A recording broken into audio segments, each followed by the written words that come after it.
Bed news everyone, খুবই খারাপ একটি খবর আপনাদের সাথে শেয়ার করতে যাচ্ছি। হয়তো রীতিমতো আপনারা চারদিকে এটি শুনেই পেয়েছেন যে জনপ্রিয় কন্টেন্ট ক্রিয়েটর RS ফাহিম নাকি আর আমাদের মাঝে নেই। আপনারা হয়তো সবাই তাকে চিনেন, জনপ্রিয় একজন মানুষ আর কি RS ফাহিম। বাংলাদেশের টপ ইউটিউবারদের মধ্যে কিন্তু RS ফাহিমও একজন। সেই RS ফাহিম নাকি গাড়ি দুর্ঘটনায় মারা গেলেন, এমন কিছু নিউজে কিন্তু আমরা চারদিকে দেখতে পাচ্ছি, চারদিকে শুনতে পাচ্ছি। খুব প্রিয় একজন মানুষ ছিল বা ভালোবাসার একজন মানুষ ছিল RS ফাহিম।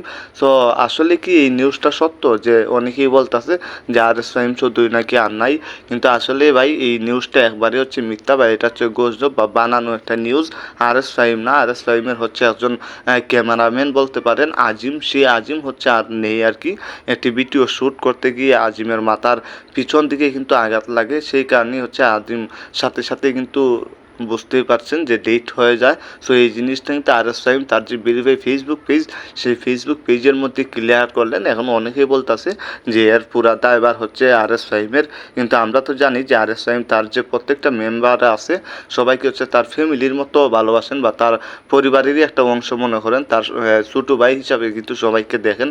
তো মৃত্যু বা জন্ম মৃত্যু সব কিছুই আল্লাহর হাতে, তার হয়তো এভাবেই ছিল, তার কপালে লেখা। সো এটা নিয়ে আর আফসোস করার কোনো কিছু নাই। আর RS ফাহিমের যে বিষয়টা, এটা সবাই ভুল নিউজ দিতেছে।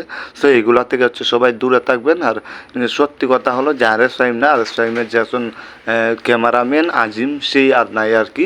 সো চারদিকে তখন এটাই রীতিমতো ভাইরাল। সবাই তার জন্য দোয়া করবেন। সো ভালো থাকবেন, সুস্থ থাকবেন।